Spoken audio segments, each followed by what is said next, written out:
world's highest waterfall drops more than 900 meters down the face of a remote plateau in South America. Vast tracts of land here remain completely unexplored. Shrouded mountaintops hide the world's oldest rocks. And among those rocks dwell mysterious creatures more ancient than the dinosaurs.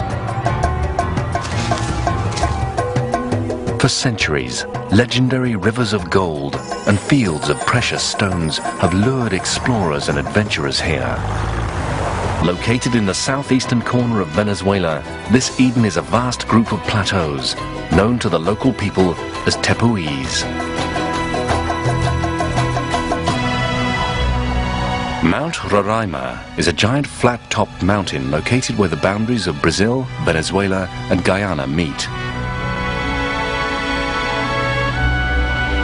It exists in isolation, a misty summit cut off from the surrounding landscape by sheer, breathtaking cliffs. This giant block of sandstone is called a tepui, and it stands in one of the least known regions on Earth. And here, in gullies and crevices, among tortured rock shapes, strange animals and plants found nowhere else on Earth cling precariously to life. When Imtern and his party reached the top, they entered a surreal world. The explorer wrote about it in his journal. All around us were rocks, seeming to defy every law of gravity. Countless caricatures of faces and animals, and unexpected objects. The landscape on the summit of Roraima has not changed since Imtern's ascent nearly 120 years ago. In fact, it has probably changed very little in the last million years. But the only dinosaurs he found in this lost world were these fantastic prehistoric structures made of stone.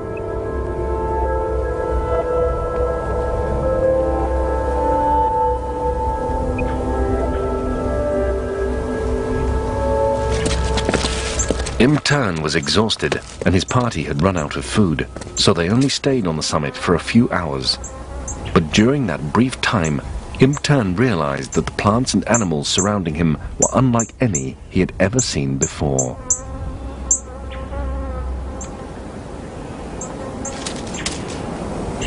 The bleak, wind-swept plateau was a paradise, full of exotic plants and flowers.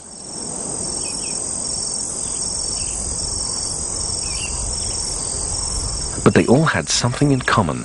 They were varieties of plant suited to a harsh and ancient environment.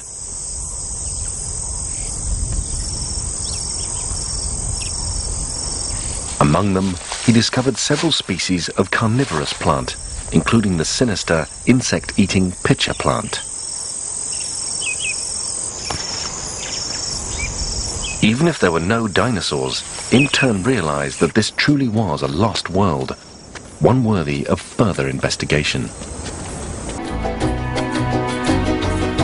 Spectacular sinkholes, like these on a tepui called Sarisarenama, could now be seen. Each of the 300-meter-wide holes contains an isolated miniature forest, home to many unique species.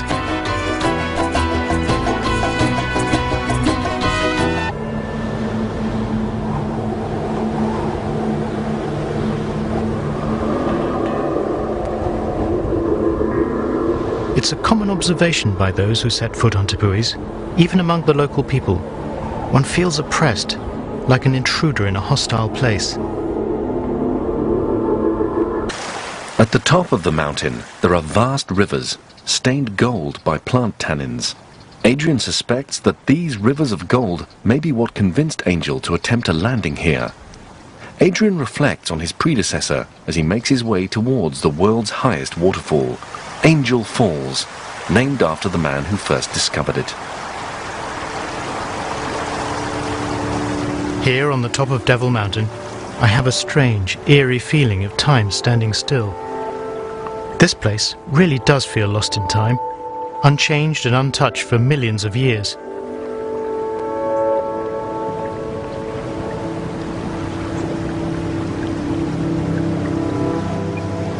Watched by strange rock sentinels, I follow Angel's Golden River to where it plunges over the cliff.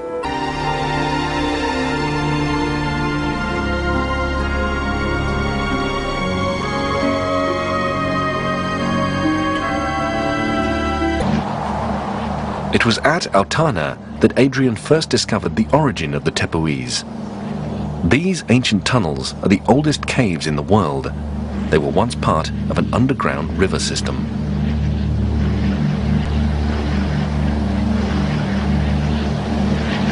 At the time, all land here would have been at the level of Altana's summit.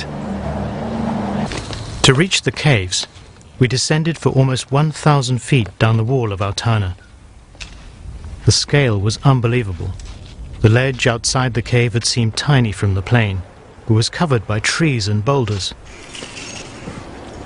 The cave itself was huge, passing from one side of the mountain to the other, with a central chamber reminiscent of a cathedral dome.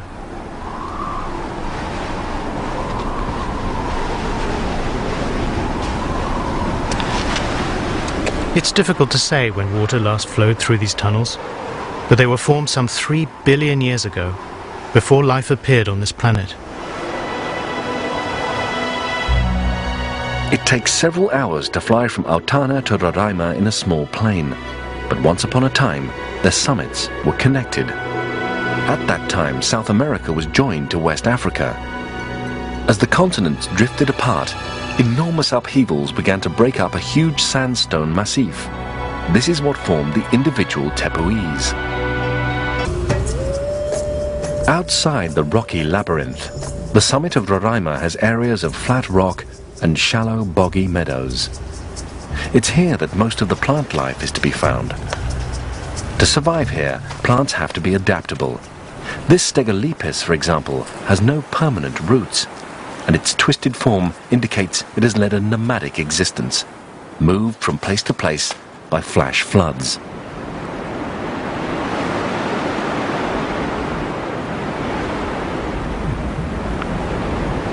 Rainwater, which collects in deep pools, is channeled along furrows in the rock surface, slowly eroding the earth.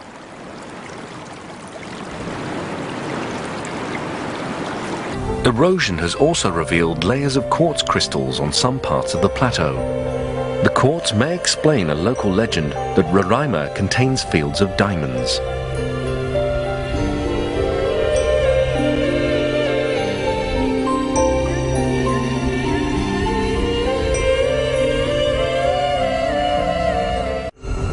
The Tepuis are an exotic botanical paradise, and almost every plant here is found only on Roraima. They have just shallow soil or tiny rock crevices to cling to, and temperatures on the plateau can soar and then drop to freezing. Yet somehow, many species of fragile, colourful flower thrive here.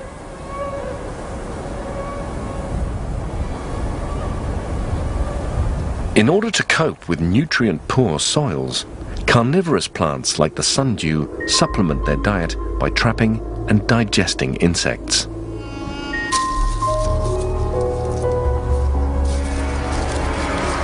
The red colour of the leaves attracts the insect, which becomes trapped by the sticky tentacles. The victim's movement as it struggles to escape is what triggers the leaf to close around it.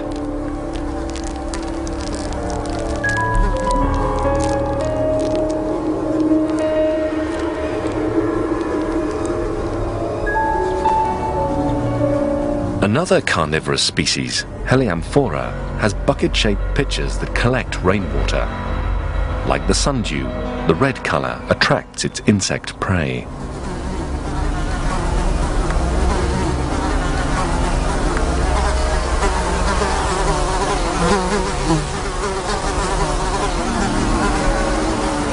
The insect is safe until it crawls onto the slippery inner surface of the pitcher.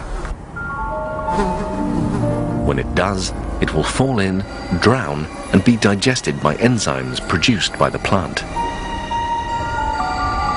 Inside the pitcher, downward-pointing hairs ensure there is no escape for the victim.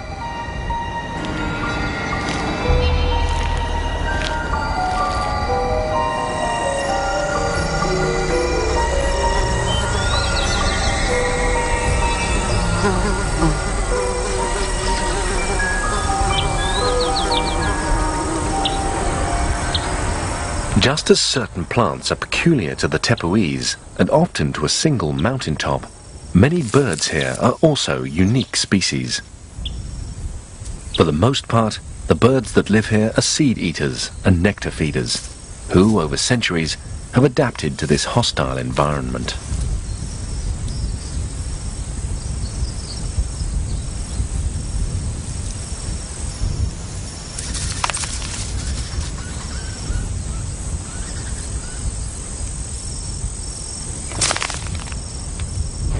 But there is one very special animal on Roraima, a creature so ancient that it predates the dinosaurs.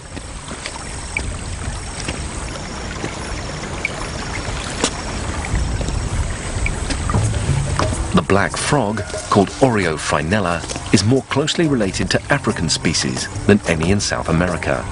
So it has probably lived in this region since before the continents separated.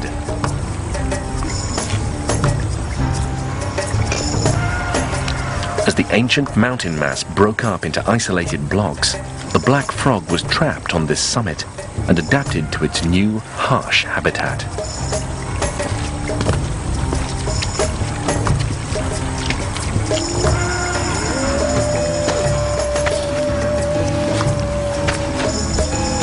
The frog was discovered in 1895 when the first biologists came to Roraima. When picked up, it tucks itself into a ball and becomes motionless. The frog can neither hop nor swim and has opposable toes which help it cling to slippery rock surfaces. When it's cool, its black color helps it to keep warm. If it's hot, it either finds shade or immerses its body in running water.